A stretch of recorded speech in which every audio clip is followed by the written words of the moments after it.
Hi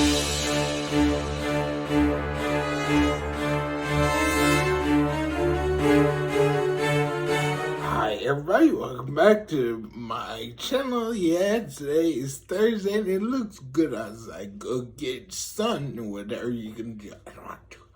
I'm back. But let's start with greetings. Come on now. Hello, my name is Daniel. I'll be your host. Guy in the chair. And today we're going to be hearing the critical judge's thoughts on The Flash. So let's get ready to enjoy.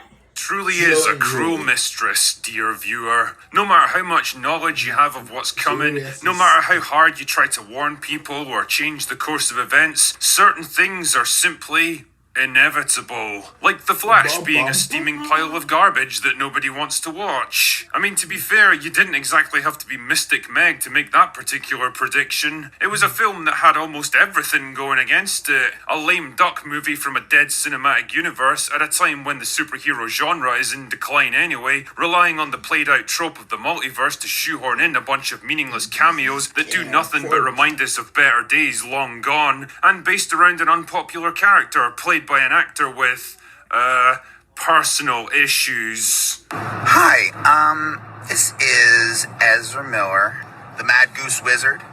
What the fuck is that? Nice one, Ezra. Never change. It all added up to a film with all the prospects of Peter Dinklage in the NBA, but here we are, 6 directors, $250 million, and God knows how many rewrites and reshoots later. But damn, man, even I didn't expect it to be this much of an overblown, chaotic, unfocused, visually disgusting mess. The Flash is basically 2 hours of creative diarrhea, a messy combination of good ideas, baffling cameos, and deep references that casual fans won't even get, and absolute dogshit CGI splattered all across the screen. Anyway, grab your spandex running suit and let's do our best to make sense of this. So the movie opens with nobody's favourite superhero, Barry Allen, who's on his way to court for his father's final appeal against his life sentence for the murder of his wife. Unfortunately, Barry gets held up by an emergency where he has to save a bunch of fallen babies by throwing them into microwaves. And if that sounds like I've been on the toilet duck again, then yes, I have. But it's also a thing that actually happens in this movie, and yes, it is as dumb as it sounds. It's also a convenient excuse to shoehorn in a couple of cameos from Batman and Wonder Woman, and don't worry, if you like meaningless cameos that go nowhere, there's going to be plenty more on the way. Believe that. Anyway, Barry goes back to his childhood home to reminisce and then gets sad and ends up running so fast that he travels back in time. I mean, we've all done it, right? And this gives Barry a bit of an idea. What if he went back in time to the day of his mother's murder and changed things so that she never got killed? Bruce doesn't think this is a very good idea to go messing with the timeline because of every single time travel movie ever, but Barry's like, nah, it'll be fine. So back he goes and saves his mum. Job done, mission complete. Except it isn't, because now he finds himself in 2013, right before the events of Man of Steel, where he runs into a younger version himself that doesn't have his powers yet. And this is where you need to strap yourself in, dear viewer, because if you thought that one Ezra Miller on screen was more abrasive than Aquafina trying to rap... Remember my song in the swamp when I was like, whap, chicka, whap, whap, chicka.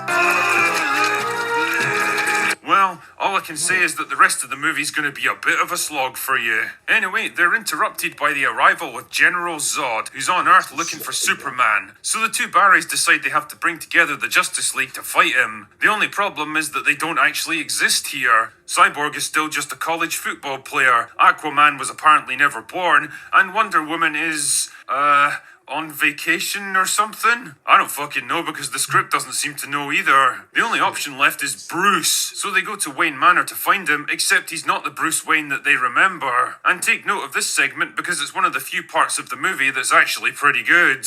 Anyway, so this is the Bruce Wayne from Batman 1989, who's since retired after basically solving all the crime in Gotham City. Nice one, Bruce. Anyway, the Barrys are able to persuade him to come out of retirement on the grounds that the entire world is about to end. And together they journey to Siberia, where they recover Superman from the sealed prison that he's being held in. Except it's not Superman, it's Supergirl in this reality. Why? Don't know. So they take Supergirl out to the desert where General Zod's been fighting the world's military for what seems like weeks now. Doesn't seem like a very efficient use of your time, Zod, but whatever. But oh no, she gets killed by him, and so does Bruce. So the Barrys travel back to try and fix it, but no matter what they do, General Zod just keeps on winning. And then the younger Barry starts to go a bit nuts from all the time travel and turns into an evil old version of Flash before ultimately sacrificing himself to wipe out his own timeline. And other Barry finally comes to the realization that the only way to put things right is to undo his choice to save his mum from the start of the movie. So he does, and everything goes back to normal, more or less, and his dad wins the court case and they all live happily ever after. Except for the horrifying realization that George Clooney is now Bruce Wayne again. Never leave the cave without him. You know, I've used the term Frankenstein's monster quite a bit to describe movies over the past few years, but honestly, it's tough to think of a more accurate metaphor for what The Flash is. It seems to have been assembled from the chunks of like a dozen other aborted scripts and half-baked ideas, awkwardly stitched together into something that vaguely resembles a story, and jolted into life in the hopes that it'll shamble around long enough to make back its massive budget. And if the opening box office is anything to go by, well, it won't. The first half is probably the more focused and coherent, but ironically it's the least enjoyable, mainly because it's centered entirely around Barry, both of him. And that's a problem because the worst aspect of the Flash movie is the Flash himself. Specifically, Ezra Miller's take on the Flash. Basically, he's just as hyperactive, verbose, and gratingly irritating as he was in Justice League. Always trying too hard to be funny, trying too hard to be likable, trying too hard to act. And having two of him play off each other just multiplies the problem exponentially. You can tell there's been a real concerted effort to rehabilitate Miller's public image in the weeks leading up to this film, with so many drooling articles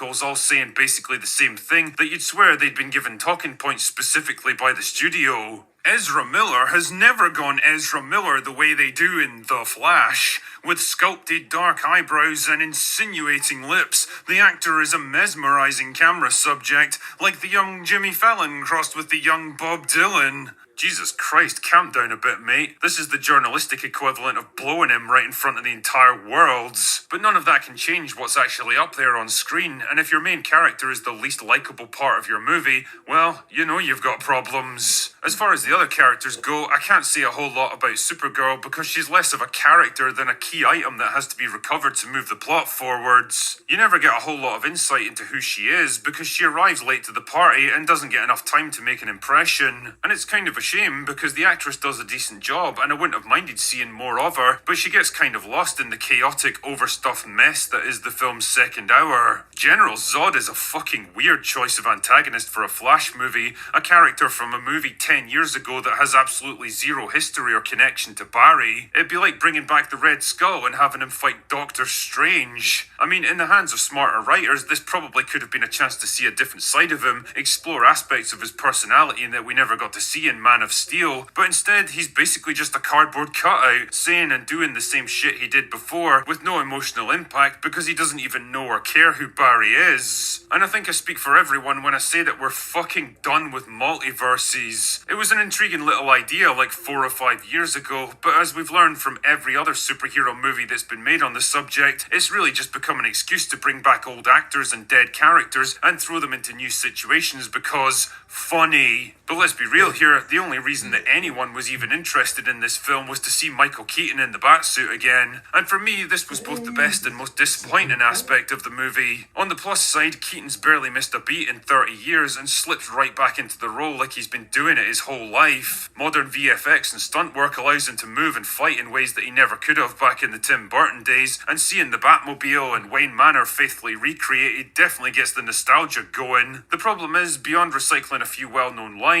the movie doesn't seem to know what to actually do with him. His character's got no real arc or journey to go on, he doesn't learn or change in any way, and he's not around long enough to really connect with Barry as the paternal figure that I think they were going for. Also, this movie basically proves my point that Batman is not compatible with big Marvel-style battles against alien armies and giant sky beams. He's a crime fighter that's supposed to be leaping across rooftops and stalking the dark alleyways of Gotham, not taking on giant CGI monsters in the middle of the desert in broad daylight. It's such a cheap, shitty misuse of such an awesome character, and it pretty much exemplifies DC's biggest problem of pissing away every advantage in a desperate attempt to copy Marvel. People watch your movies precisely because you're not Marvel. Why don't you fucking see that? Oh yeah, and needless to say, the visuals look like absolute donkey shit, which is par for the course with movies these days. Probably because this film was getting rewritten and reshot right up until the final whistle, and the VFX artists had no idea what they were even supposed to be rendering. There's some obnoxiously bad green screen that genuinely looks like it came from a Disney Plus show, and action set pieces that would have been cutting edge in the early 2000s but look weak as fuck today. Seriously, go back and rewatch the first Iron Man, a movie made 15 years ago with half the budget, and it'll look infinitely better than this. All of these problems smack of a script that's trying to do way too much, cramming too many ideas and characters,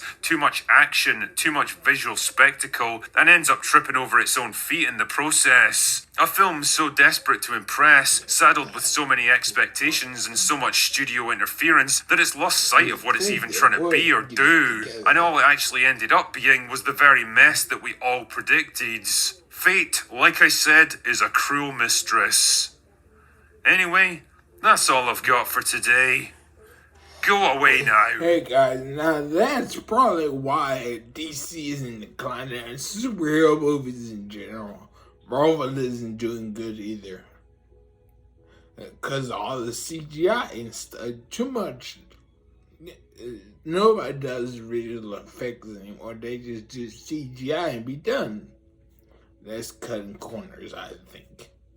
But if you liked it, don't forget, like it, comment down below, and then finally subscribe for more, and hit the notification bell, and be notified every time I post a new video, and share. Bye.